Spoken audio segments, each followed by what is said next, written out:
Bonjour, alors une séance un tout petit peu particulière aujourd'hui puisque c'est une séance qui est consacrée à l'histoire des arts. Je vais vous présenter une œuvre d'un artiste qui s'appelle Baptiste de Bombourg et l'œuvre en elle-même s'appelle Air Force One.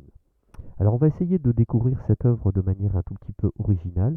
Au départ on va être collé, on va dire, à cette œuvre et au fur et à mesure on va s'éloigner pour découvrir l'œuvre dans son intégralité.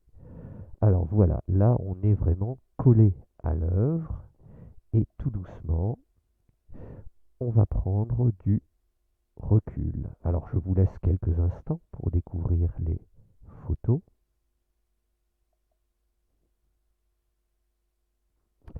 Alors pour l'instant c'est certainement un petit peu mystérieux. Alors là on commence à voir des choses se dessiner. Attention, ta ta ta ta, roulement de tambour.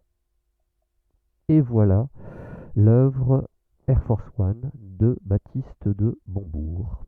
Alors, vous l'avez peut-être vu que c'est une œuvre réalisée à partir d'agrafes, 35 000 pour être précis, et cette œuvre qui fait partie du domaine artistique art du visuel, eh bien c'est ce que l'on appelle une agravure. Et je soupçonne l'artiste Baptiste de Bombourg d'avoir lui-même inventé ce mot, une agravure, sous-entendu un dessin réalisé à partir d'agrafes. Alors, pour être un tout petit peu plus complet sur cette œuvre, alors elle mesure 2,50 m par 2,70 m. Elle a été réalisée en 2007 et elle se trouve au centre Studenski de Zagreb qui est en Croatie. Voilà, si on veut voir, hop, où elle est exposée depuis l'extérieur, voilà. Alors, il faut savoir que cette œuvre de Baptiste de Bombourg, eh bien, elle est elle-même inspirée d'une autre œuvre d'un artiste beaucoup plus ancien, puisque c'est en 1588 que Hendrix Glovius a fait une série de médaillons que l'on appelle les 4 disgraciés. Alors, dans les 4 disgraciés, vous avez Tintale, Ixion, Icare et Phaéton.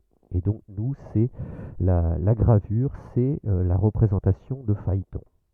Alors là, on peut faire le lien avec les technologies, puisque dans un travail il y a quelques semaines, je vous ai demandé de faire une recherche sur les énergies.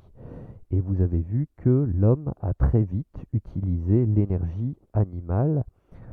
euh, pour utiliser l'énergie animale, eh bien, il avait souvent recours à un char ou à une diligence. Alors, que représente l'œuvre de Hendrik Clausius? Eh bien, c'est tout simplement c'est la, c'est la chute de Phaéton, hein. Le mythe de Phaéton symbolise en quelque sorte le désir de l'homme d'aller toujours plus loin, au risque de devoir finalement reconnaître sa condition de simple être humain. La chute de Phaéton peut être interprétée comme une mise en garde, rappelant le châtiment qui menace les hommes qui font preuve de démesure ou de témérité. Voilà. Je vais m'arrêter ici et je vais reprendre dans une deuxième